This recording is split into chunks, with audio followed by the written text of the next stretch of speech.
हम लोगों को पढ़ना है इंटरप्रिटेशन ऑफ इंस्टीट्यूट्स, संविधियों का निर्वचन। संविधियों से मतलब निकलता है संविधान के मातहत जो विधियां बनाई गई।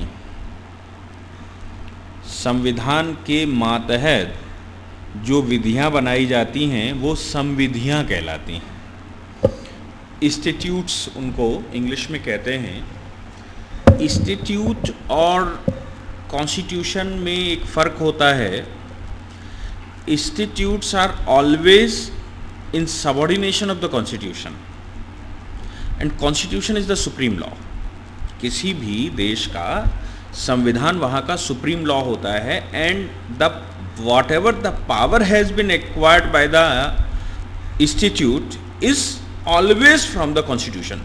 कोई भी इंस्टीट्यूट या किसी भी राज्य का संविधान, राज्य से मतलब स्टेट्स, किसी देश के राज्य का संविधान या राज्य की कोई विधि कोई भी हो वो राष्ट्र के संविधान के सबऑर्डिनेशन में होती है और पावर जो भी एक्वायर करता है वो राष्ट्र के संविधान से पावर एक्वायर करता है। उसको कहने के लिए आप राज्य का संविधान कह लीजिए, कहने के लिए आप राज्य का विधि कह लीजिए, कहने के लिए आप राज्य का विषय कह लीजिए, लेकिन सच ये है कि these all are the institutes, वो सभी इंस्टीट्यूट्स कहे जाते हैं। उसका एक प्रमाण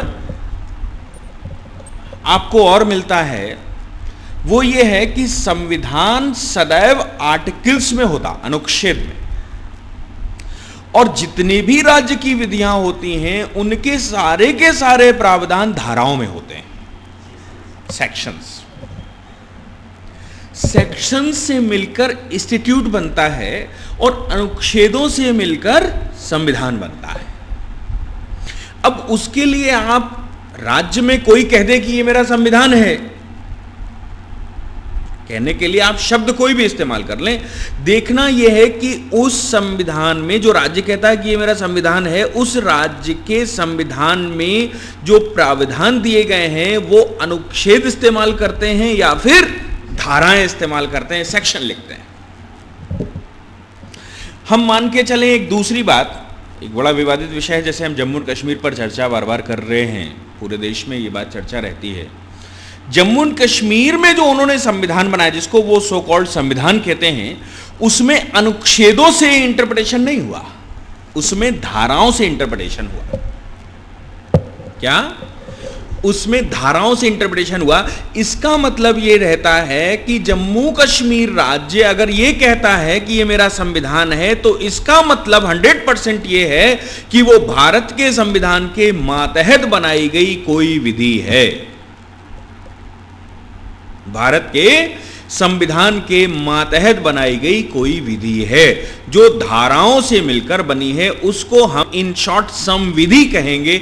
अब उसको शब्द इस्तेमाल करने वाले संविधान शब्द इस्तेमाल कर लें, चलेगा, लेकिन उसमें अनुच्छेदों का इस्तेमाल नहीं हो सकता, क्योंकि वो धाराएं भारत के संविधान के ऊपर प्रिवेल नहीं कर सकती।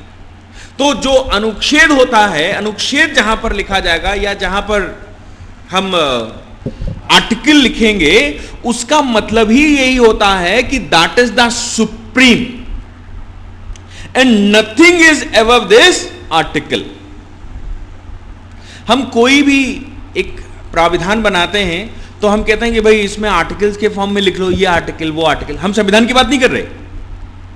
आप कोई एक टेक्स्ट लिखें, एक निबंध लिखें, तो निबंध में आर्टिकल्स लिखते हैं अलग अलग बातों पर। तो हमने अलग अलग विषयों पर आर्टिकल्स लिखे और उनको एक नंबर दे दिया, 1 2 3 4 5 6, जो कि हमारे द्वारा अंगीकार किए जाने पर मेरे ऊपर प्रिवेल करता है। हमारे द्वारा अंगीकार किए जाने पर मेरे ऊपर प्रिवेल करता है। इस बात को लेकर ऑनरेबल सुप्रीम कोर्ट का एक लेटेस्ट जजमेंट है। क्या है वो लेटेस्ट जजमेंट? तमिलनाडु में एक प्रकरण चला जिसके तहत जयललिता को मुलजिम घोषित कर दिया गया और नीचे के कोर्ट ने 2 साल से ऊपर की उनको सजा दे दी। चुनाव हुआ, हाँ डिस्ट्रिक्ट कोर्ट ने मतलब नीचे सजा दे दी, अपील में गया मैटर। चुनाव हुआ, चुनाव में जयललिता की पार्टी सबसे बड़ी पार्टी के रूप में उभर के आई। जब जयललिता की पार्टी वहां उभर के आ गई, मतलब वो विनर हो गई, उनकी पार्टी के सदस्यों ने, जो विधानसभा में चुनाव लड़के आए थे विधायक, उन्होंने जयललिता को अपना नेता चुन लिया और नेता चुनने के बाद सीएम बन गई। सीएम बनने से मतलब राज्यपाल के पास चले गए और राज्यपाल के पास जाकर उन्होंने साहब रिकमेंडेशन कर दी कि हम अपने 50% से ऊपर हमारे पास लोग हैं और हम लोग मिलकर अपना मुख्यमंत्री बनाना चाहते हैं और जयललिता जी को प्रमोट करते हैं। राज्यपाल ने शपथ भी दिलवा दी। लेकिन कुछ लोग तो संवैधानिक होते ही हैं हर जगह, वो चले गए कोर्ट। उन्होंने कहा साहब इनके ऊपर रिप्रेजेंटेटिव ऑफ पीपल्स एक्ट के तहत इनको प्रोहिबिट किया गया है कि जिसके ऊपर 2 साल से ऊपर की सजा हो जाए उसको मुख्यमंत्री नहीं बनाया जा सकता, मंत्री भी नहीं बनाया जा सकता, वो इलेक्शन भी नहीं लड़ सकती। बात जाते जाते ऑनरेबल सुप्रीम कोर्ट पहुंची। सुप्रीम कोर्ट में एडवोकेट जनरल, तमिलनाडु के एडवोकेट जनरल ने यह हवाला दिया कि साहब this is the wishes of the people, वहां के लोग चाहते हैं कि जयललिता को मुख्यमंत्री बनाया जाए, इसलिए वहां मैंडेट आया है और मैंडेट अगर उनके फेवर में आ गया है तो साहब किसी को क्या दिक्कत है। ऑनरेबल कोर्ट ने कहा that this is the constitution who will prevail. इस देश में संविधान राज्य करता है, व्यक्ति राज्य नहीं करते। क्या? इस देश में संविधान राज्य करता है, व्यक्ति राज्य नहीं करते। लोग अगर मिलकर किसी क्रिमिनल को चीफ मिनिस्टर बनाना चाहेंगे तो नहीं बनाया जा सकता। लोग मिलकर अगर किसी क्रिमिनल को प्राइम मिनिस्टर बनाना चाहेंगे तो नहीं बनाया जा सकता। There is the constitution. यहां पर संविधान जब तक जीवित है तब तक इस प्रकार पब्लिक की चॉइस भी नहीं चलेगी। There is the mandate of the people is in subordination of the constitution of India. Mandate संविधान के मातहत आता है, मैंडेट संविधान के ऊपर नहीं आता। इस बात को लेकर अब हम दूसरा इंटरप्रिटेशन करने जा रहे हैं, जो मामला खबलत में है उसका। क्या? जैसे कि हम लोगों ने पीछे चर्चा की कि जम्मू कश्मीर को लेकर भारत सरकार यूएन हो गई, सिक्योरिटी काउंसिल में हमने बात उठाई। सिक्योरिटी काउंसिल के एडवाइजरी जुरिडिक्शन में उन्होंने कहा कि भाई पाकिस्तान अंदर घुसपैठिया है, पाकिस्तान पहला काम यह करे कि भारत को छोड़कर जाए और उसके बाद उन्होंने सलाह दी कि आप उस पर प्लीबिसाइड करवा दीजिए। प्लीबिसाइड मतलब जनमत संग्रह। जनमत संग्रह डायरेक्ट भी होता है और इनडायरेक्ट भी होता है। कैसे डायरेक्ट होता है? क्या भारत में राष्ट्रपति का चुनाव जनमत संग्रह से नहीं होता? होता है ना। क्या डायरेक्ट होता है? नहीं होता। चुने हुए लोगों के द्वारा राष्ट्रपति चुना जाता है। तो इसके लिए भारत सरकार ने एक तरीका निकाला था उस समय कि राज्यों में एक कॉन्स्टिट्यूएंट असेंबली बना दी थी और वो कॉन्स्टिट्यूएंट असेंबली ने जब असेंबली बनी तो उस असेंबली ने भारत के संविधान को अंगीकार कर लिया और स्वीकार कर लिया। क्या हुआ? ये उस प्रिंसली स्टेट का जनमत संग्रह। 2 तरीके निकाले थे हमने। एक तरीका तो यह निकाला था कि राजा विलय कर दे, और ये इंडिपेंडेंट ऑफ इंडिया एक्ट 1947 में राजा को ही पावर दी थी कि वो विलय कर दे, जो शासक था वहां का, और इंस्ट्रूमेंट ऑफ एक्सेशन उसी को साइन करना था। हो गया। अभी वो विलय तो हो गया, लेकिन हमने कहा भाई संविधान पूरे देश के द्वारा अंगीकार होना चाहिए, क्योंकि हमने क्या लिखा संविधान में? We the people of India. यही तो लिखा, हम भारत के लोग इस संविधान को अंगीकार करते हैं। हम भारत के लोग कहां से आए? कौन है? जनमत संग्रह की बात आ गई ना, इसलिए उन्होंने कहा कि कॉन्स्टिट्यूएंट असेंबली बना लीजिए अपने राज्यों में और कॉन्स्टिट्यूएंट असेंबली से अंगीकार करवा लीजिए, और अगर कॉन्स्टिट्यूएंट असेंबली को कोई प्रतिवेदन करना है तो वो पार्लियामेंट को भेज दीजिए, हम आपका समाधान करने की कोशिश करेंगे। और अगर उसके बावजूद आपको कुछ और चाहिए, आपको कोई और प्रॉब्लम है, तो हम आपके लिए स्पेशल प्रावधान या टेम्परेरी प्रावधान, या जब तक कॉन्स्टिट्यूएंट असेंबली आपकी रिकमेंडेशन नहीं कर देती तब तक के लिए हम ट्रांजिशनरी प्रोविजन रख देते हैं। इसके तहत चैप्टर 21 का उदय हुआ कॉन्स्टिट्यूशन में। चैप्टर 21 के उदय में क्या है? चैप्टर 21 शुरू होता है आर्टिकल 369 से, 369, फिर 369, 370, 371, फिर 371 A B C D E F G H I, कितने हो गए टेम्परेरी प्रावधान? 369, 370, 371, 371 A B C D E F G H I, 12 राज्यों के लिए अलग अलग प्रावधान रखे गए, टेम्परेरी प्रावधान। गुजरात के लिए, मणिपुर के लिए, सिक्किम के लिए, ऐसे जोड़ते चले गए जब जब हमको जरूरत पड़ी कि भाई ड्यूरिंग द ट्रांजिशन विलय हो गया उनका, जैसे सिक्किम का विलय भारत में हो गया, तो ड्यूरिंग द ट्रांजिशन हमने कहा ठीक है कि आप संविधान को अंगीकार कर लीजिए, ये ट्रांजिशन के दौरान हम आपको अलग रखते हैं, अभी पूरा फुल फ्लैश आपके ऊपर लागू नहीं होता, और जैसे ही आप अपनी कॉन्स्टिट्यूएंट असेंबली बना लेते हैं और वहां से रिकमेंडेशन करवा लेते हैं, वैसे ही आपके ऊपर लागू हो जाएगा। और अगर आपको कोई दिक्कत है तो आप हमें बताइए, हम संवैधानिक तरीके से उसका हल निकालने की कोशिश करेंगे। अब यूएनओ ने अगर रिकमेंडेशन कर दी कि जनमत संग्रह करवा दिया जाए, तो जनमत संग्रह का मतलब क्या? Constituent assembly. और कॉन्स्टिट्यूएंट असेंबली ने क्या किया? संविधान को अंगीकार कर लिया भारत के, और भारत के संविधान को अंगीकार करने का मतलब एक्सेप्टेंस है by the whole Jammu and Kashmir.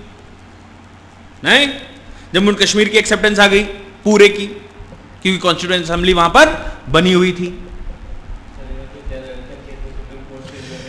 Views आए तो उनको इस्तीफा देना पड़ा, जयललिता को इस्तीफा देना पड़ा, दूसरा मुख्यमंत्री बनाया गया, जब अपील में केस छूट गया तब वो पुनः चीफ मिनिस्टर बनी। तो हम अगर ये कहें कि किसी राज्य को अगर कोई टेम्परेरी प्रावधान दिया गया, कोई स्पेशल प्रावधान दिया गया, या कोई ट्रांजिशनल प्रावधान दिया गया, उसके ऊपर प्रिवेल कौन करेगा? Constitution of India. उस प्रावधान के तहत हमने पावर अगर दे दी राज्य को कि आप ऐसा कर सकते हैं, it doesn't means that state is superior than the constitution, कोई भी राज्य हो। इसलिए राज्य को अपने यहां अगर वो संविधान भी कह के बनाते हैं तो क्या कहना पड़ेगा?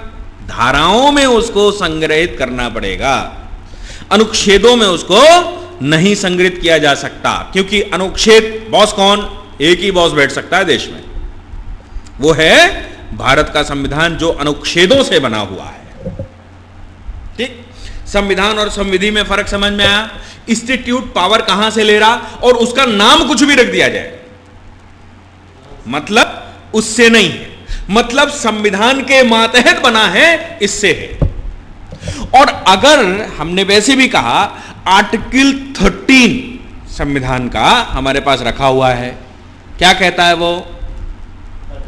आर्टिकल 13 कहता है कोई भी मैटर अगर फंडामेंटल राइट से असंगत होता है तो वो शून्य होता है। फंडामेंटल राइट से असंगत है, चाहे वो लॉज हो, बाई लॉज हो, नोटिफिकेशन हो, या फिर कोई ऑर्डिनेंस हो, कुछ भी, एनीथिंग, कोई पब्लिकेशन हो, कोई गजट हो, कोई भी चीज इस हिंदुस्तान में बनाई गई है और वो फंडामेंटल राइट से असंगत है तो वो शून्य होगी, फिर वो जम्मू कश्मीर का संविधान क्यों ना हो। क्या होगा? वो शून्य होगा। ये इंटरप्रिटेशन है। अब इंटरप्रिटेशन करते समय हमारे पास इंस्टीट्यूट पर हम लोग आ गए, संविधान और संविधि में फर्क देख लिया, संविधान की सुप्रीमेसी हमने जनता को लेकर और इंस्टीट्यूट को लेकर देख ली। एक चीज और है, मिस हो गई बीच में, डेमोक्रेसी, प्रजातंत्र। भारत एक डेमोक्रेटिक राइट है, एक राज्य है, नहीं? इस प्रजातंत्र का मतलब क्या है? कहता है governance by the people, for the people, of the people. लोगों के ऊपर, लोगों के द्वारा, लोगों के लिए जो तंत्र बना वो प्रजातंत्र है। तो फिर वो जयललिता वाली बात जब आती है तो कहें ये तो भाई प्रजा मान रही है वहां की, तो वो कहते हैं प्रजातंत्र का मतलब ये नहीं है कि गलत करेगी प्रजा। प्रजातंत्र का मतलब ये नहीं है कि प्रजा भी गलत कर सकती है। नोबडी, ये बात तो हम चाणक्य से देख कर आए हैं, इवन ये बात हम महाभारत के समय से देख कर आ रहे हैं। महाभारत में महाराज भरत ने अपने पुत्रों को उत्तराधिकार नहीं दिया था। क्यों? क्योंकि उनके 9 पुत्रों में उनकी नजर में एक भी ऐसा नहीं था जो शासन कर सके, तो उन्होंने उत्तराधिकार किसी और को दे दिया। क्या मतलब है इसका? That is a true democracy. True democracy, ये डेमोक्रेसी हमारे यहां आज से नहीं है। और परिषदें हमारे यहां बनती थी, समितियां बनती थी। चाणक्य का जो एपिसोड शुरू हुआ धनानंद का, वो शुरू ही यहीं से हुआ, क्योंकि धनानंद भी सैलरीड पर्सन था। राजा तो था लेकिन सैलरीड था, और उसने कुछ धन छुपाकर गंगा नदी के किनारे चुराकर छुपा लिया था। वहां से विवाद शुरू हुआ था। क्यों? क्योंकि धनानंद का एक मंत्री शट्टार, उसने इस बात का विरोध कर दिया। उसने कहा राजा भी वेतन भोगी है। ये हमारे यहां का प्रजातंत्र कुछ इस प्रकार का है कि राजा भी वेतन भोगी है, और राजा अगर वेतन भोगी है तो राजा अपने स्वहित के लिए कुछ भी नहीं रख सकता। शट्टार ने जब विरोध कर दिया तो शट्टार को मंत्रिपरिषद से निकाल दिया गया, क्योंकि बाकी लोग राजा के साथ मिल गए थे। शट्टार को जब मंत्रिपरिषद से निकाल लिया गया तो चाणक्य के पिता चणिक, उन्होंने इस बात का विरोध कर दिया। वो एक अध्यापक थे। चणिक ने जब विरोध कर दिया शट्टार के साथ, चणिक जी आ गए, तो चणिक और शट्टार दोनों को गिरफ्तार कर लिया गया। शट्टार के बेटों को गिरफ्तार कर लिया गया, चणिक की हत्या कर दी गई। वहां चाणक्य घर छोड़कर, जिसका नाम विष्णुगुप्त था, वो घर छोड़कर चला गया और वहां पहुंचा तक्षशिला। विवाद कहां से शुरू हुआ? बेईमानी से। विवाद कहां से शुरू हुआ? ट्रू डेमोक्रेसी को फेल करने पर बेईमानी जहां पर आई। यानी कि डेमोक्रेसी उस समय भी थी। Each and every person was salary. नहीं, ये भारत का इतिहास है। तो भारत में डेमोक्रेसी तो शुरू से, लेकिन डेमोक्रेसी का मतलब यह नहीं कि जिसके फेवर में लोग खड़े हैं, जो मैंडेट लेकर आया है, वो बॉस हो जाएगा, वो जो कहेगा वो सच है। ऑनरेबल सुप्रीम कोर्ट ने ऐसा कहा भी। उन्होंने कहा no, mandate doesn't prevail in India. In India the constitution is prevailed. किसने अंगीकार किया? हम भारत के लोगों ने। जम्मू कश्मीर का संविधान भी शुरू होता तो कहां से क्या कहता है? कहता है वो बोलता है कि भारत के संविधान के अनुसार, whatever the power they have acquired from where, Bharat के संविधान के अनुसार कुछ भी कहते हैं। और भारत के संविधान के अनुसार अगर कुछ भी कहते हैं तो कौन प्रिवेल करेगा? भारत का संविधान। और भारत का संविधान अगर प्रिवेल करेगा तो अगर कोई भी अनकॉन्स्टिट्यूशनल मैटर वहां पर फंसेगा तो अनकॉन्स्टिट्यूशनल डिक्लेयर किया जाना चाहिए। परिस्थितियां वश आप अगर चोर नहीं हैं, चोरी करते हैं और नहीं पकड़े जाते, साहूकार की तरह हैं, पुलिस वाले आपको नहीं पकड़ रहे, इसका मतलब ये नहीं कि आप चोर नहीं हैं। पुलिस अगर आपसे मिलकर चोरी करवा रही है और पुलिस आपके साथ है तो इसका मतलब ये नहीं है कि आप चोर नहीं। चोर तो चोर ही होता है। संविधान भारत का संविधान है, वहां पर उस राज्य में अगर हमने ध्यान नहीं दिया तो इसका मतलब ये नहीं है कि वो कुछ भी करेगा, वो हमारा हिस्सा नहीं है, वो ये है, वो है। वो पहाड़ी क्षेत्र था, जैसे आपने देखा ना बिगड़ैल बच्चे होते हैं, कुछ बच्चे शरारती होते हैं और कुछ माँ बाप के ज़्यादा मुंह लगे होते हैं, या कुछ बीमार होते हैं, तो उनका क्या होता है, माँ बाप उनको स्नेह करते हैं और स्नेह करके उनको कुछ प्रिविलेजेस दे देते हैं, या उनकी शैतानियां या गलतियों को भी नजरअंदाज कर देते हैं। उसका नतीजा क्या होता है, बड़े होकर वो बिगड़ैल बन जाते हैं। 1947 में 1950 में जो गलतियां की हमने, ये सोचकर कि डिस्टर्बिंग एरिया है, पाकिस्तान ने कब्जा करके रखा, पहले ही से परेशान है पाकिस्तान से, चलो ठीक है चलने दो, वो बच्चा अब बड़ा हो गया, उसको कंट्रोल करना जरूरी है। चलिए हम लोग ये बात संविधान की, संविधि, संविधान, डेमोक्रेसी, प्रजातंत्र, फलाना ढिमाका, ये दुनिया कहानी समझ में आई ना। चलिए अब हम लोग आ जाते हैं एक इंस्टीट्यूट में क्या क्या चीजें होती हैं, कंटेंट क्या क्या होते हैं। एक इंस्टीट्यूट में जब इंस्टीट्यूट की शुरुआत होती है तो उसका जो एक कंटेंट होता है शॉर्ट टाइटल, दो टाइटल होते हैं किसी इंस्टीट्यूट में, किसी संविधि में दो टाइटल होते हैं, एक शॉर्ट और एक लॉन्ग। मालूम है ये बात? दो टाइटल होते हैं, एक शॉर्ट टाइटल होता है और एक लॉन्ग टाइटल होता है। आपने आज तक जितने भी टाइटल सुने वो सब शॉर्ट थे। क्या आपने आज तक जितने भी टाइटल सुने एक्टों के, वो सब शॉर्ट थे। लॉन्ग टाइटल हम बताते हैं कैसे लिखे जाते हैं। शॉर्ट टाइटल में आप अगर सीआरपीसी को कहेंगे तो क्रिमिनल प्रोसीजर कोड ऐसे कहते हैं। क्या है short title? Criminal procedure code, और उसका वो ईयर 1973। तो क्रिमिनल प्रोसीजर कोड 1973 उसका शॉर्ट टाइटल है। अब इसका लॉन्ग टाइटल क्या है? एन एक्ट, लिखना चाहो तो लिख लो, an act to consolidate and amend, an act to consolidate and amend the law relating to the criminal procedure, law relating to criminal procedure, ये उसका पूरा टाइटल है, long title.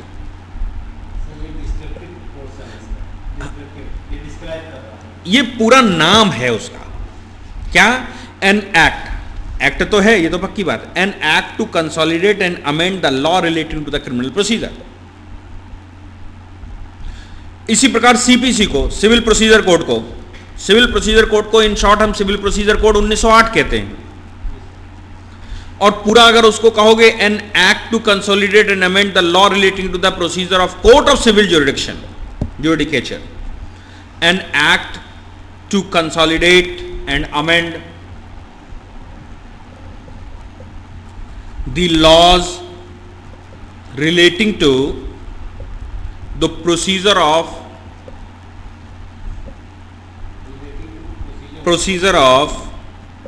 courts of civil judicature, courts of civil judicature, ठीक, ये उसका पूरा नाम। तो दो टाइटल अपने को मिलते हैं, एक तो मिलता है शॉर्ट और एक मिलता है लॉन्ग। हम लोग शॉर्ट को भी शॉर्ट कर लेते हैं, सिविल प्रोसीजर कोड को सीपीसी और क्रिमिनल प्रोसीजर कोड को सीआरपीसी। ठीक, जैसे रामचंद्र को रामू कहने लगे, नहीं, लखनलाल को लखू, और जब और छोटा किया तो लू कहने लगे, लू, नहीं, लू, ली। लाला राम को लाल कहने लगे, बहुत और छोटा किया तो ला कहने लगे। पहले मदर को माता जी कहते थे, फिर माता कहना शुरू किया, फिर माँ कहना शुरू किया, फिर मम्मी कहना शुरू किया, फिर और छोटा करते चले गए। पापा को पिताजी से पापा करा, फिर पा कर दिया, नहीं। भाई को भाई से, ब्रदर से ब्रो कर दिया, ब्रो।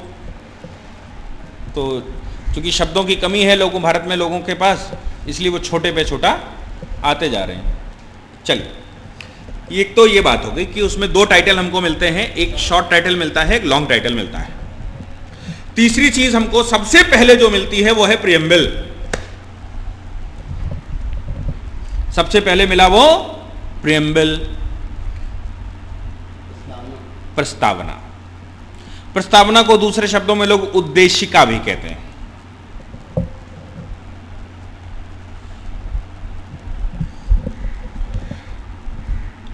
ऑनरेबल सुप्रीम कोर्ट ने प्रस्तावना के लिए कहा है कि दिस इज द आईज या मिरर ऑफ द कॉन्स्टिट्यूशन। यह संविधान का या एक्ट का आईना है। किसी भी विधि का आईना प्रियम्बल होती है। पूरी की पूरी विधि का इंटरप्रिटेशन करते समय हमको यह देखना चाहिए कि उसकी प्रस्तावना क्या कह रही है, ऑब्जेक्ट क्या था, ठीक। और प्रियम्बल जैसा बोल रही हो उसके अनुसार इंटरप्रिटेशन अंदर के कंटेंट्स का होना चाहिए। जैसे अगर प्रियम्बल ये बोल रही है कि भारत को अक्षुण्ण रहना चाहिए और भारत की अक्षुण्णता के लिए कोई विधि बनानी पड़े तो वो न्याय संगत होगी। ये प्रियम्बल है हमारी उद्देशिका। क्या? Integrity and fraternity. अब इंटीग्रिटी एंड फ्रेटर्निटी जब आपने प्रियम्बल में रख दिया तो अंदर के किसी कंटेंट का इंटरप्रिटेशन कर लो। उसका इंटरप्रिटेशन करते समय हमें यह ध्यान रखना है कि ऐसा तो नहीं भारत टूट रहा हो किसी विधान से, कोई डिस्टरबेंस पैदा करने की कोशिश कर रहा हो और भारत को अलग थलग, भारत के कुछ हिस्सों को अलग थलग करने का प्रयास किया जा रहा हो।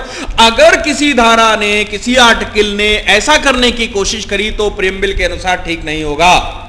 और प्रियम्बल के अनुसार अगर ठीक नहीं होगा तो वो प्राविधान या तो असंवैधानिक है या गलत है। और उसका अगर इंटरप्रिटेशन भी किया जाए तो हार्मोनाइजेशन बिठाकर प्रियम्बल के साथ अगर इंटरप्रिटेशन करेंगे तो preamble will prevail over the contents of the act. संविधान की प्रियम्बल का इंटरप्रिटेशन कर लो, क्या कहती है? कहती है भाई हम इंटीग्रिटी बनाए रखेंगे। पढ़ के सुनाता हूं क्या कहती है।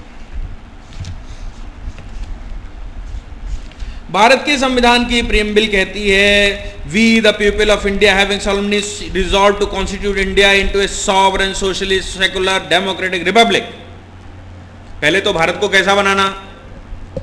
भारत को बनाना है हमको सत्ता संप्रभु, संपूर्ण प्रभुत्व संपन्न, समाजवादी, पंथ निरपेक्ष, लोकतांत्रिक गणराज्य बनाना। कैसा? लोकतांत्रिक गणराज्य बनाना है, पंथ निरपेक्ष गणराज्य बनाना है, समाजवादी गणराज्य बनाना है और संप्रभु समाज बनाना है, सॉवरेन। इसको हम लोग कहते हैं triple SDR, triple SDR। Triple S से मतलब sovereign, socialist, secular, triple S हो गया, और DR डेमोक्रेटिक रिपब्लिक। हमको ये ऐसा भारत बनाना है। अब अगर जम्मू एंड कश्मीर के लिए कोई अलग से कोई प्रावधान रखा गया या रखा जाता है तो क्या वो संप्रभुता की डिफिनीशन में खरा उतरता है? क्या वो सही भारत है? अगर जम्मू कश्मीर के लिए ऐसा कोई प्रावधान बनाया जाता है या किसी राज्य के लिए कोई प्रावधान बनाया जाता है जिससे कि संप्रभुता पर असर आए तो वो गलत होगा। जैसा कि हमने पहले भी कहा, आर्टिकल 35A संविधान का जो बनाया गया वो ये कहता है, कभी तो पार्लियामेंट में नहीं रखा गया, वो पहली बात तो ये है, पार्लियामेंट में कभी नहीं रखा गया, एग्जीक्यूटिव ऑर्डर से हुआ था, प्रेसिडेंट के ऑर्डर से हुआ था वो। और वो ये कहता है कि जो राज्य सूची में है वो राज्य के हिस्से हैं, जो राष्ट्र सूची में है वो राष्ट्र के हिस्से हैं, और अगर जो इन सूचियों में नहीं है रेजिडुअरी पावर राज्य को दी जाती है। क्या संप्रभुता की डिफिनीशन में रेजिडुअरी पावर राज्य को दी जा सकती है? क्या संप्रभुता को मेंटेन करने के लिए कोई रेजिडुअरी पावर राज्य को दी जा सकती है? अगर राज्य को कोई पावर दी तो यहां सॉवरेन वर्ड पर कुठाराघात हो रहा है, सीधा सीधा सॉवरेन का इंटरप्रिटेशन नहीं हो रहा। नहीं, इसका मतलब कि अगर वो आर्टिकल 35A हम सही भी माने तो वो सॉवरेन की डेफिनेशन से गड़बड़ी पैदा करता है, यानी कि वो वहां से अनकॉन्स्टिट्यूशनल हो जाता है, सॉवरेन की डेफिनेशन में नहीं आता। आगे इसका इंटरप्रिटेशन करें प्रेम्बल का। आगे कहता है कि भाई हम लोगों के लिए क्या सिक्योर करना चाहते हैं।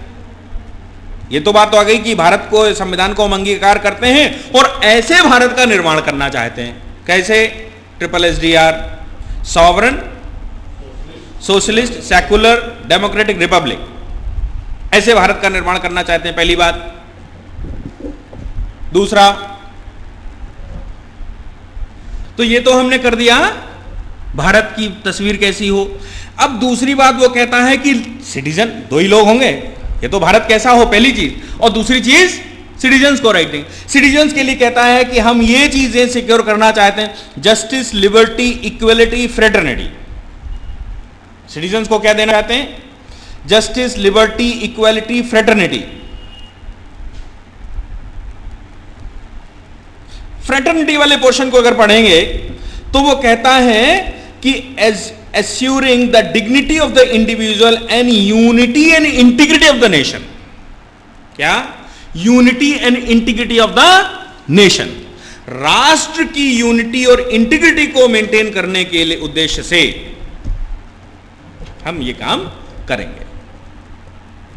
ठीक, क्या ऐसा कोई प्रावधान बनाया जाए जो कि किसी राज्य को अलग से दर्जा दे दे और भारत की अक्षुण्णता को भंग कर रहा हो, तो प्रेमबिल पर खरा उतरता है? नहीं उतरता। इस बात को लेकर ऑनरेबल सुप्रीम कोर्ट ने कई जजमेंट दिए। ऑनरेबल सुप्रीम कोर्ट ने कहा in case of Kesavananda Bharati, Kesavananda Bharati versus state of Kerala 1973 में जजमेंट आया था। उन्होंने कहा preamble is the part of constitution, preamble संविधान का हिस्सा है और कोई भी इंटरप्रिटेशन, कोई भी प्रावधान अगर बनाया जाए तो प्रेम्बिल को दिमाग में रखते हुए ही बनाया जाना चाहिए।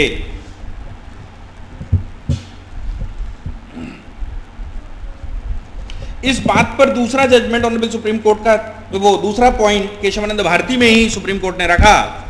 उन्होंने कहा it seems to me that the preamble of our constitution is of extreme importance and the constitution should be read and interpreted in the light of the grand and noble vision expressed in the preamble।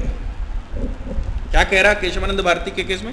Keshavananda Bharti की जो bench supreme court की बनी थी वो आज तक की भारत के इतिहास में सबसे बड़ी बेंच बनी, 13 जजों की।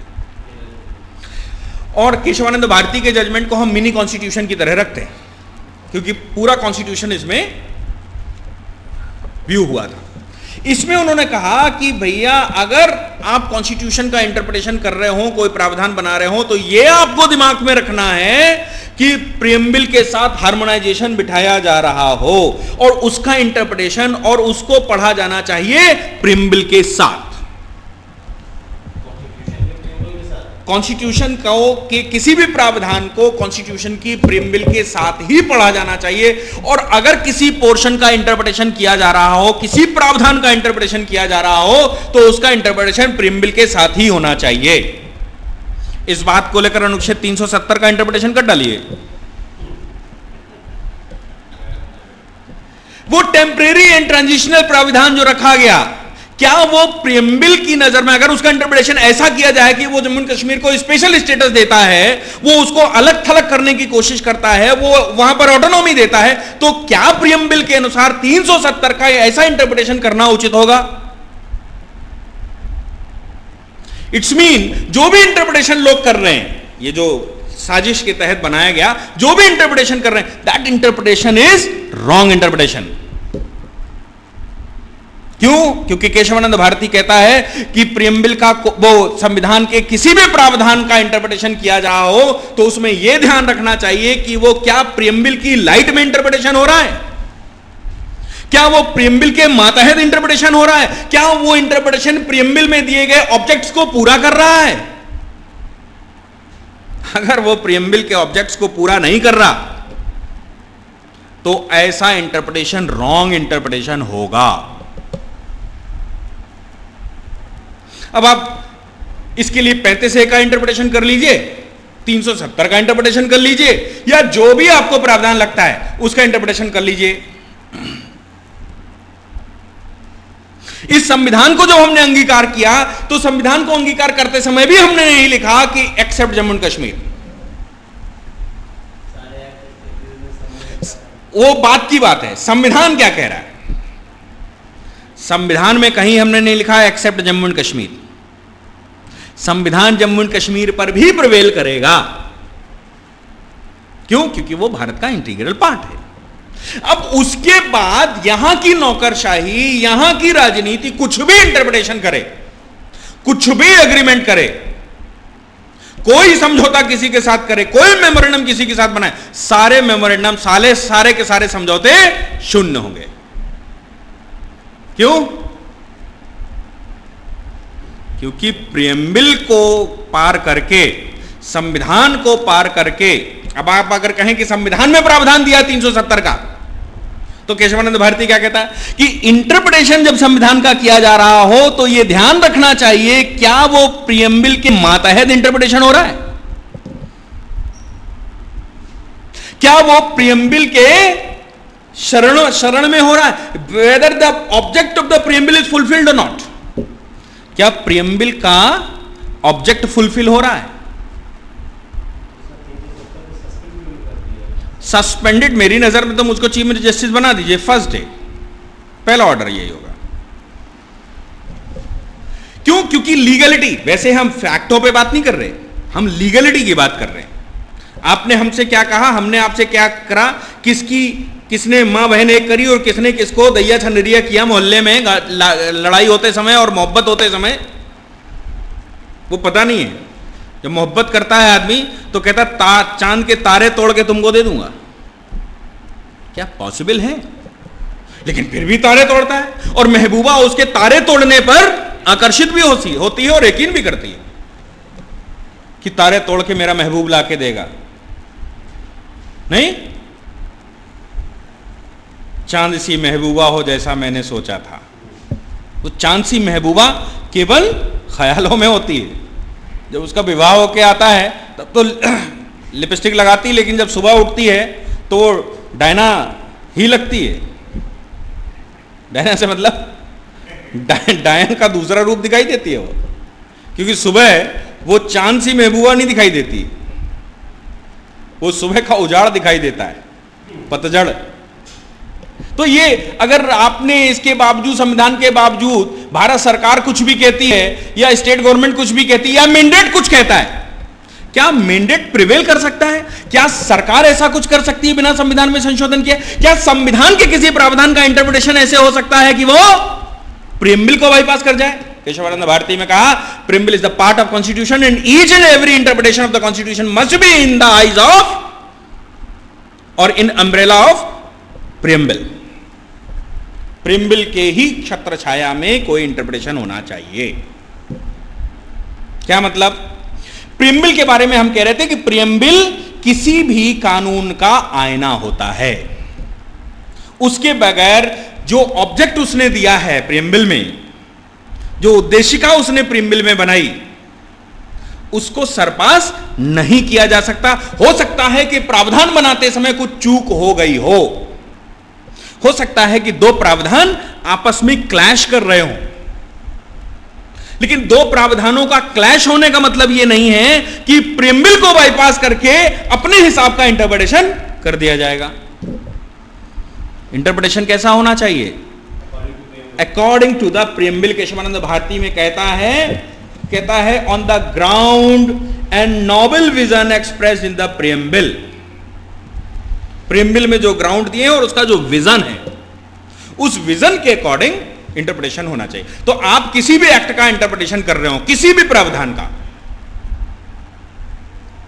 उसका इंटरप्रिटेशन सबसे पहले उसका उद्देश्य क्या था वो देखो। लोग कहते हैं कि अगर भलाई के लिए झूठ भी बोला जाए तो वो भला होता है। ये तो सुना है ना, भलाई के लिए अगर कुछ झूठ भी बोल दिया जाए तो वो अच्छा होता है।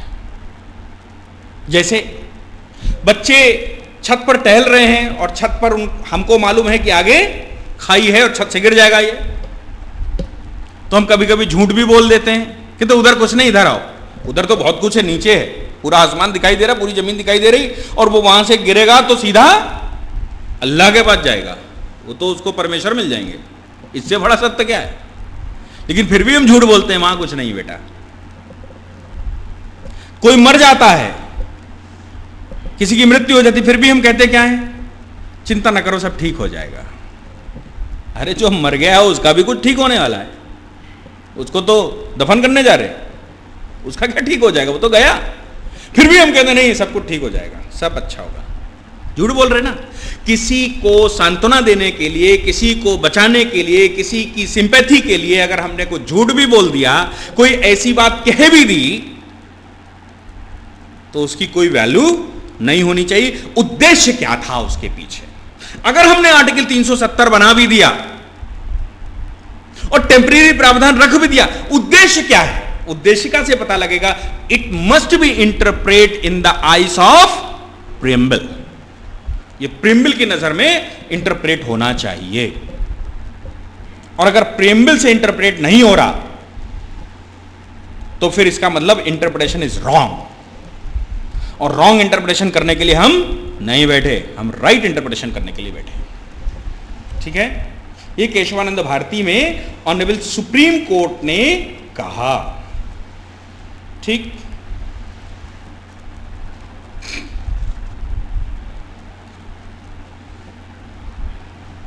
बात समझ में आई कि नहीं? इतनी प्रेम्बिल हो गया। प्रेम्बिल के बाद आगे बढ़ते हैं, मार्जिनल नोट्स। अगला शब्द है मार्जिनल नोट्स। दो शब्द हैं अपने पास, एक ही सा वो लगता है। एक मार्जिनल नोट्स होता है और एक हेडिंग्स होती हैं। Heading, marginal note and heading.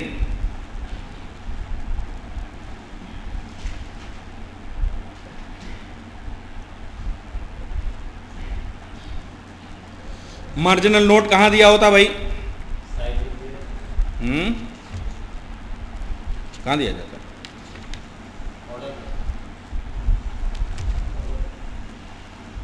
हाँ, बॉर्डर पे दिया जाता है। कैसा?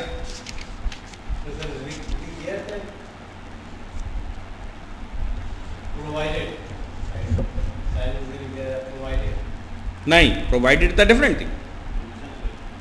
Provided the different thing.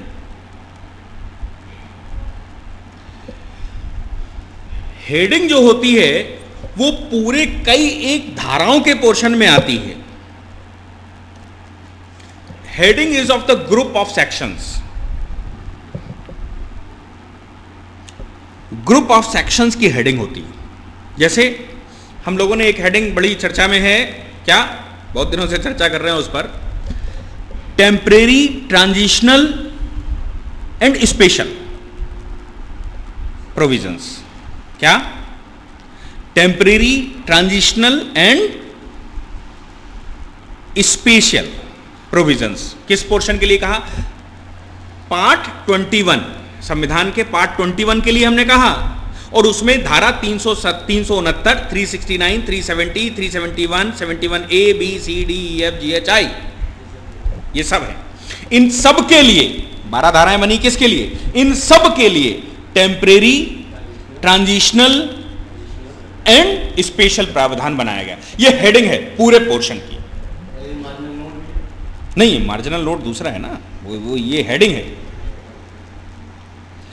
Marginal note उस पार्टिकुलर सेक्शन पर लिखा होगा, एक ब्लैक डार्क कलर से सेक्शन पर, उस सेक्शन का हेडर होता है। जिस धारा को आप पढ़ रहे हैं, धारा का नंबर लिखने के बाद एक ब्लैक कलर से, मतलब एक डार्क कलर से एक नोट लिखा होता है। उसके बाद हम लिखते हैं कुछ और। वो क्या होता है? वो मार्जिनल नोट होता है। सेक्शन जैसे सेक्शन का नंबर लिखा ना, आप फिर से हम लोग 370 पे आ जाते हैं। 370 का जब शुरुआत हो रही तो कहां से हो रही? 370 का आपको बोला कि पार्ट 21 को देख लीजिए। पार्ट 21 को देख लीजिए। पार्ट 21 क्या बोल रहा? सेक्शन 3 आर्टिकल 369 से शुरू होता है, अस्थायी संक्रमणकालीन एवं विशेष उपबंध। क्या? अस्थायी संक्रमणकालीन एवं विशेष उपबंध। इसमें 1962 में, बल्कि इसको इंप्लीमेंटेशन में लाया गया 1 फरवरी 1963। इस अधिनियम को 13वां संशोधन 1962 कहा गया, 13th अमेंडमेंट 1962, जब इसमें एक शब्द जोड़ा गया विशेष उपबंध, स्पेशल। पहले इसको स्पेशल नहीं था, पहले सिर्फ दो थे, टेम्परेरी एंड ट्रांजिशनल।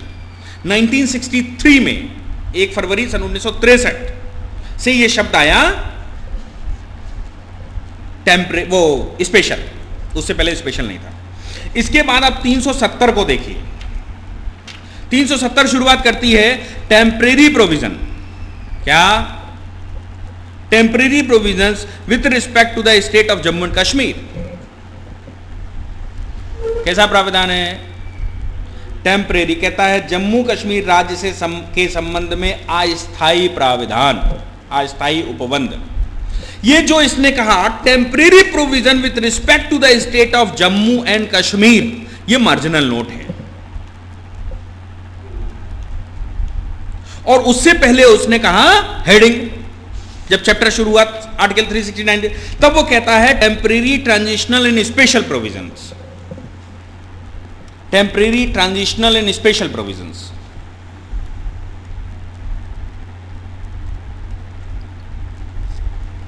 ठीक, तो वो केशवानंद भारती के केस में फिर इसका इंटरप्रिटेशन किया गया इन शब्दों का।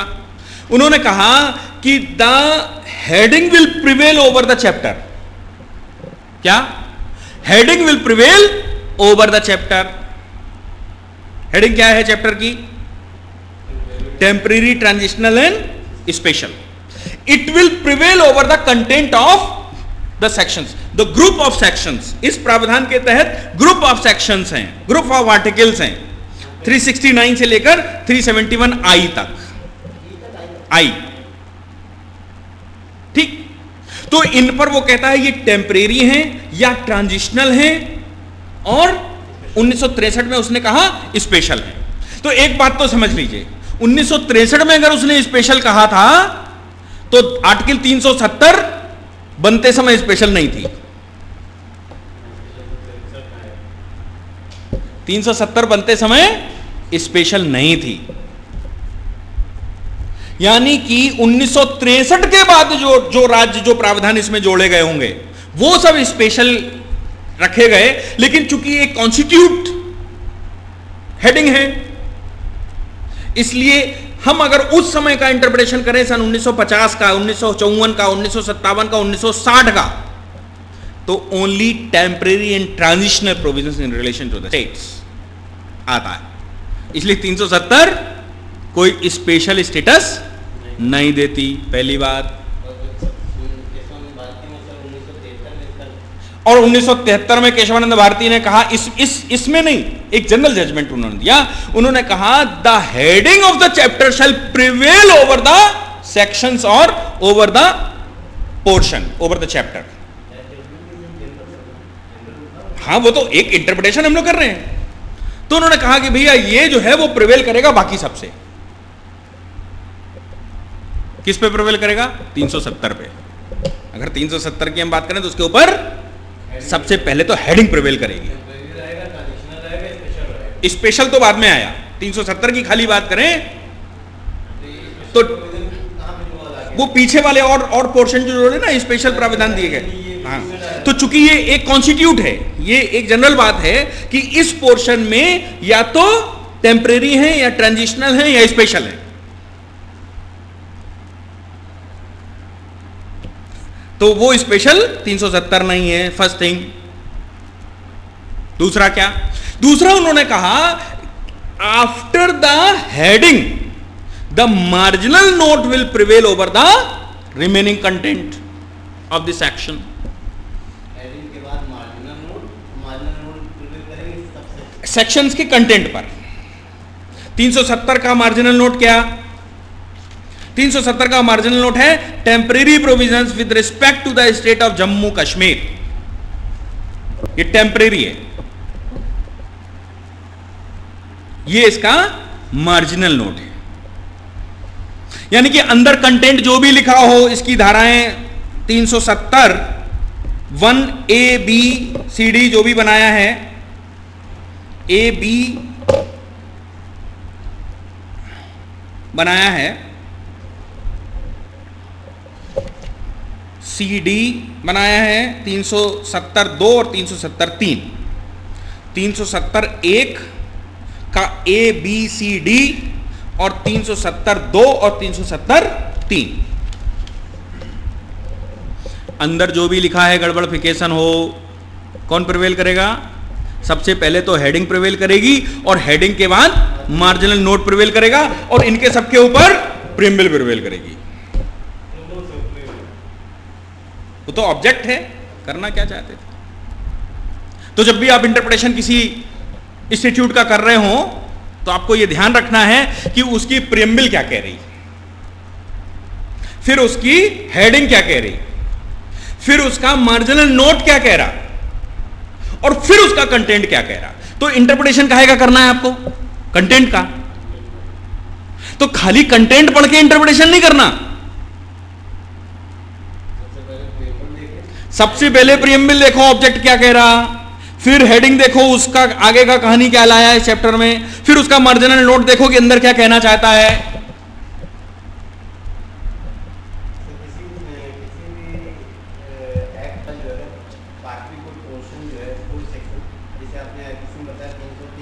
हाँ हाँ,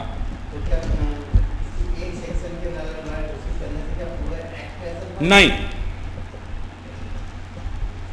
नहीं, हम लोग अभी इंटरप्रिटेशन में पढ़ेंगे, जब इंटरप्रिटेशन आगे और अंदर घुसेंगे। इंटरप्रिटेशन में वो कहता है कि the portion that is unconstitutional and separable means it that portion, separable portion will not affect on another part or another portion of the section or another portion of the act, then it may be declared null and void only the portion, and if it will affect the other portions the whole shall be declared null and void. अगर उसके बगैर दूसरे portions को interpret नहीं किया जा सकता और वो एक बद्ध है तो पूरे पोर्शन को नल एंड वॉइड घोषित करेंगे, और अगर उतने पोर्शन को निकालने से बाकी पोर्शन पर फर्क नहीं पड़ रहा तो वो वैलिड है। बिल्कुल क्लियर। चलिए, हेडिंग हो गई, मार्जिनल नोट हो गया। फिर एक चीज हम लोग रखते हैं, डिफिनेशंस फॉर द इंटरप्रिटेशन। आपने देखा एविडेंस एक्ट पढ़ा, सेक्शन 3 डिफिनेशन पोर्शन दिया है। आप सीआरपीसी पढ़िए, सेक्शन 2 डिफिनेशन पोर्शन दिया है। तो सभी में एक डिफिनेशन का सेक्शन बनाया जाता है जो दूसरा या तीसरा होता है, मोस्ट प्रोबेबली ज्यादातर दूसरा है, कुछ में तीसरा सेक्शन है। तो उसमें अंदर लिखे हुए कंटेंटों के शब्दों का इंटरप्रिटेशन किया जाता है। अब आप कहिए संविधान में ऐसा क्यों नहीं? संविधान में इंटरप्रिटेशन आना चाहिए। संविधान के इंटरप्रिटेशन के कंटेंट के इंटरप्रिटेशन के लिए ऑलरेडी व्हाइट पेपर्स इशू करती है सरकार और पार्लियामेंट्री कमेंट्रीज इशू करती है, क्योंकि संविधान के शब्दों का मामूली इंटरप्रिटेशन नहीं किया जा सकता, इसलिए व्हाइट पेपर्स इशू करती है सरकार। हमने आपको बताया था कि स्टेट्स का विलय हुआ और संविधान को अंगीकार किया स्टेटों ने, प्रिंसली स्टेट ने, तो उसके ऊपर भारत सरकार ने व्हाइट पेपर इशू किए और व्हाइट पेपर इशू करके उनके प्रोसीजर बताए। जैसे 370 पर उसने डिक्लेयर करने की कोशिश करी, this is the procedural part only. Article 370 is the procedural part only. क्यों? क्योंकि टेम्परेरी और ट्रांजिशनल था, वो टेम्परेरी और ट्रांजिशनल था। That is why it is only procedure, doesn't define the rights. And to whom the right is defined? The right is defined to the president during the transition. Defined during the transition. उन्होंने कहा transition के दौरान। अब govern कैसे करोगे? इसको अगर मिला के देखो, आर्टिकल 356 है, अनुच्छेद 356 से इसको मिलाइए, समझ लीजिए, समझ में आ जाएगा। When the pronouncement of Article 356 is announced, proclamation of Article 356 is announced in the area, then who will govern the state?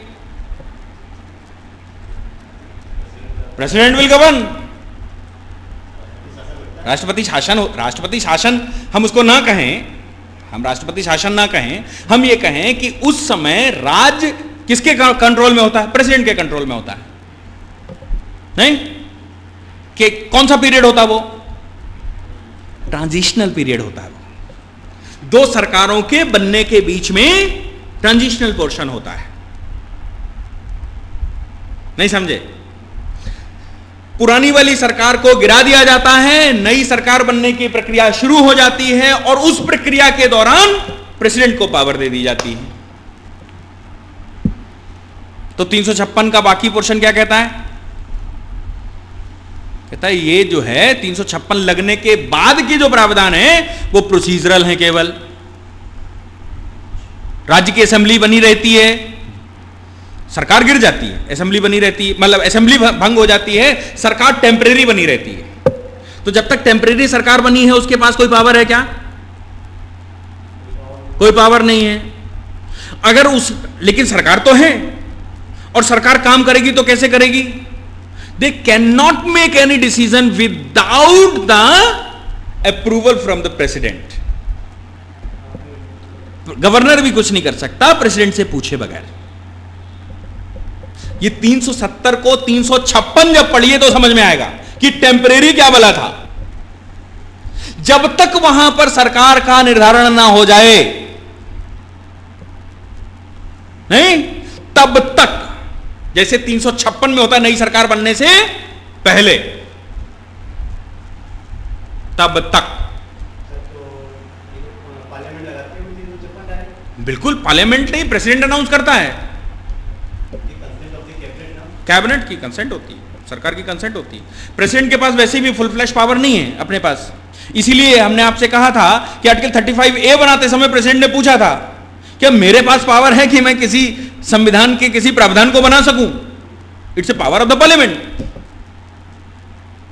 लेकिन उस समय भाई ना तो लोगों को संवैधानिक राइटों का ज्ञान था और ना ही कुछ और सोच पा रहे थे। भारत के लोग तो कह रहे थे हम आजाद हो गए, उड़ते घूमेंगे हम चारों ओर, हम तो आजाद हो गए, सरकार जो कर रही वो कर रहे, हम आजाद हो गए। तो भारत के लोगों को तो उस समय कुछ होश में ही नहीं था क्या करना, और राष्ट्र के प्रधानमंत्री को और कैबिनेट को भी होश में नहीं था क्या करना। उन्होंने कहा ठीक है यार होने दो,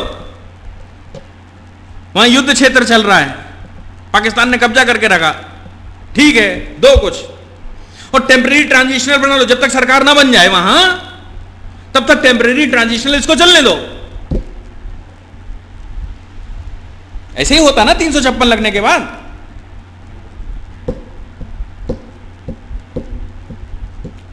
वो ट्रांजिशनल नहीं होता क्या?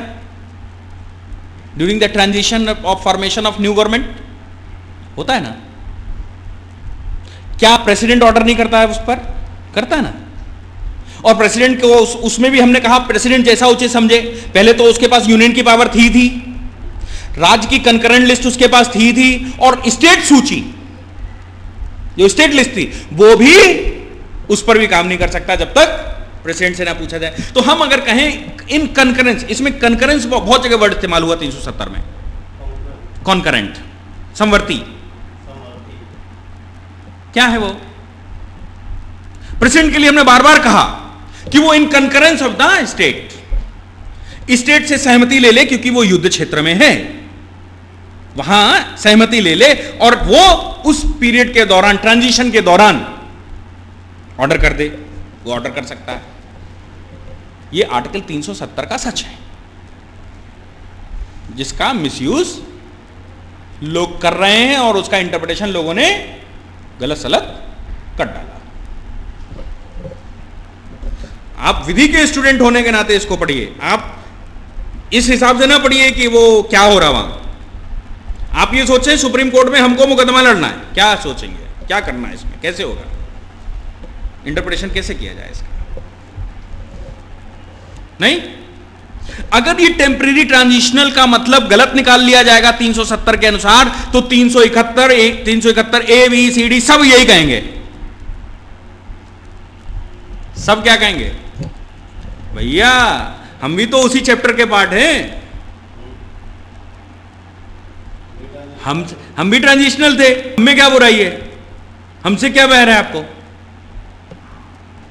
वो कहेंगे जो इंस्ट्रूमेंट ऑफ एक्सेशन उन्होंने साइन किया था वही हमने साइन किया था,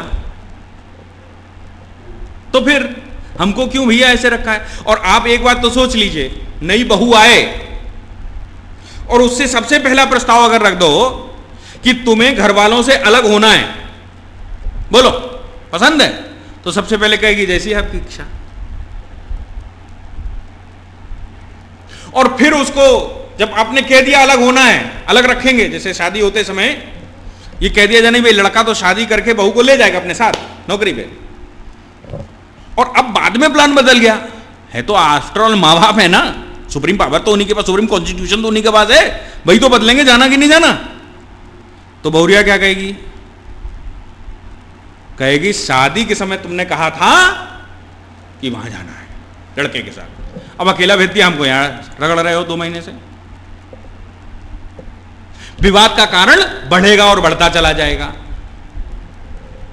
ऐसी गलतियां नहीं करनी चाहिए।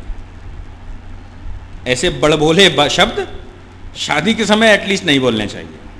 शादी से मतलब 2 लोगों का मिलन, 2 परिवारों का मिलन, जम्मू एंड कश्मीर और भारत का मिलन, उन राज्यों का जो छोटे छोटे राज्य थे उन राज्यों का मिलन। उस समय हो सकता है सांत्वना देने के लिए इस तरह की बातें कुछ कर दी गई हों, क्योंकि दुखी पीड़ित थे। लेकिन लीगली अगर कहोगे तो इन बातों का कोई इफेक्ट है? No, not at all. संविधान बनाने वाला कह रहा है तो संविधान के मातहत ही आता है, संविधान ऐसा नहीं बोलता तो बाकी बातें पंचायत कौन करेगा? राइट ही नहीं है किसी को। डिफिनेशन हो गया। चलिए प्रोविजन।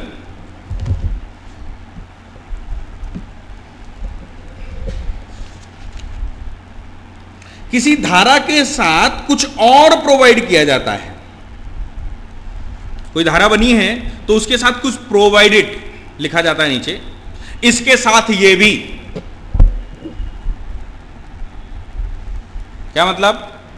2 शब्दों को अलग अलग इंटरप्रेट करने की कोशिश करिए। इसके साथ ये भी, डब्बे के साथ डब्बा फ्री, और एक शब्द इस्तेमाल होता है एक्सेप्ट। एक्सेप्ट मतलब इसके रहते हुए भी, और एक होता है इसके साथ ये भी, प्रोवाइडेड दैट। वो कहीं और का सिस्टम है, कुछ और सिस्टम है, लेकिन प्रोवाइडेड दैट का मतलब ये भी प्रोवाइड किया गया है। जनरल इंटरप्रिटेशन करोगे तो वो कहीं और का हिस्सा है, लेकिन उसकी जरूरत यहां पर भी है, इसलिए हम क्या कहते हैं? Provided that. हाँ, पढ़ा होल जाएगा, माना भी होल जाएगा, लेकिन चूंकि वो टेक्निकली कहीं फंस रहा है, टेक्निकली तो वो कहीं और का हिस्सा है, लेकिन जरूरत उसकी यहां पर भी, इसलिए उसने प्रोवाइडेड दैट करके उसमें लगा दिया। अदरवाइज सिंगल इंटरप्रिटेशन करते ऊपर वाले का तो उसका वो मतलब ना निकलता। प्रोवाइडेड दैट में लगा दिया तो किसी और मैटर को भी उसके साथ इंक्लूड कर दिया। नहीं, चपाती तो खाओगे, प्रोवाइडेड दैट घी लगा के खानी पड़ेगी। घी तो घी का नेचर दूसरा है और चपाती का नेचर दूसरा है, नहीं है। और एक्सेप्ट लगा देते हैं तो उसने कहा एक्सेप्ट दिस। जनरल पाथ में वो चीज आती है लेकिन हम उसको इसमें नहीं रखते। जैसे एक्सेप्ट में आपने कॉन्स्टिट्यूशन में आर्टिकल 32, 33, 34, वो 33, 34, 35 रखा, 33, 34, 35 रखा। Except army, air force, naval forces. Army, air force, naval forces को छोड़कर ये लागू होगा। जनरल प्रावधान तो भाई भारत में जो भी पैदा हुआ उसके ऊपर फंडामेंटल राइट लागू हुआ, लेकिन फिर भी हमने एक्सेप्ट रखा, उसको वहां से हटा दिया, बोले इनको छोड़कर। ठीक है, वो रेमेडीज में रखी हमने कि अगर आर्टिकल 32 में रेमेडी मिलती है, कैसे मिलेगी? फंडामेंटल राइट्स की। फिर हमने 33, 34, 35 में कहा इनको नहीं मिलेगी, लेकिन ये इनको छेंक दिया गया है बिरादरी से, फिलहाल जब तक नौकरी कर रहे तब तक। तो दो शब्द इस्तेमाल करते हैं, प्रोवाइडेड यानी कि प्रोविजोस, और दूसरा एक्सेप्शन। अब इसके बाद भी अपनी बात को समझ में नहीं आती तो इलस्ट्रेशन रख देते हैं कुछ। प्रोविजन में नहीं आता, इलस्ट्रेशन, उसके एग्जाम्पल्स बनाते हैं। आप कॉन्ट्रैक्ट एक्ट की धारा 74 पढ़िए, इंडियन कॉन्ट्रैक्ट एक्ट की धारा 74 और 73 पढ़िए, उसमें कितने सारे इलस्ट्रेशन दिए हुए हैं बात को समझाने के लिए, कैसे कॉम्पनसेशन दिया जाएगा। तो जो बात हम प्रावधान में लिख रहे हैं उसके इंटरप्रिटेशन हमको लगता है कि गलत सलत हो सकते हैं, तो हम उसमें 10-20 जितने भी बना सकते हैं उतने एग्जाम्पल बनाते हैं, जैसे ये वो, तो इलस्ट्रेशन रख देते हैं। फिर भी अगर उसमें कुछ गड़बड़ रहता है तो एक्सप्लेनेशन रख देते हैं। एक्सप्लेनेशन आपने देखा धारा 375 आईपीसी, हाँ इलस्ट्रेट वो एग्जाम्पल नहीं एक्सप्लेनेशन, सॉरी एक्सप्लेनेशन।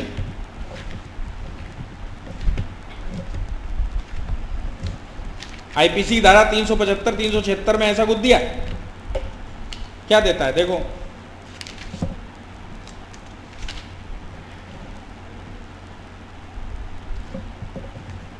आईपीसी की धारा 375 देखिए तो उसमें एक्सप्लेनेशन भी दिया है और एक्सेप्शन भी दिया है, हाँ दोनों दिए। 375 जब वो रेप को डिफाइन कर रहा है तो उसमें एक्सप्लेनेशन दिया है, कहता है रेप सेक्सुअल इंटरकोर्स हो पाया हो ना हो पाया हो,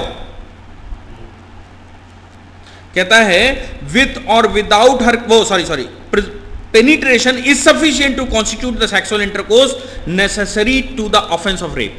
केवल पेनिट्रेशन हो जाता है वो भी सफिशिएंट है, फुल रेप ना हो पाया हो तो भी पेनिट्रेशन हो गया तो वो माना जाएगा कि इंटरकोर्स हो गया।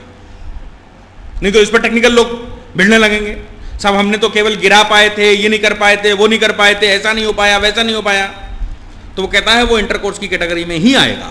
ये उसने दिया एक्सप्लेनेशन। इसका एक्सेप्शन उसने कहा अपनी ही पत्नी के साथ अगर कोई इंटरकोर्स करता है और पत्नी की आयु 15 वर्ष से ऊपर है, चाहे उसकी मर्जी हो चाहे ना हो, रेप नहीं होगा।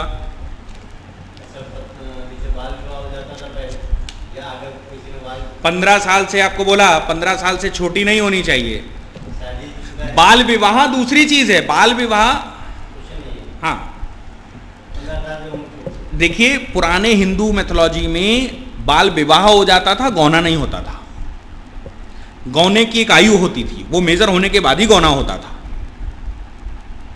गौने से मतलब लड़के और लड़की का मिलन, इंटरकोर्स तभी होगा जब वो वयस्क हो चुके होंगे, 15 से ऊपर हो चुके होंगे। और पहले कभी भारत में 15 वर्ष वयस्कता की आयु रही है? पहले भारत में कभी किसी समय पर वयस्कता की आयु 15 वर्ष हुआ करती थी, 15 वर्ष से ऊपर वयस्क माना जाता था। मुस्लिम में 15 वर्ष से ऊपर वयस्क माना जाता है, आज भी माना जाता है पर्सनल लॉज के तहत। लड़की और लड़के दोनों को 15 के ऊपर कंसेंट देने के लायक माना जाता है। तो 15 वर्ष की उन्होंने इसमें रखा, बोले 15 वर्ष से छोटी ना हो और 15 वर्ष से ऊपर की है, पत्नी है उसकी और उसकी सहमति है नहीं है, 375 नहीं लगेगी उस पर।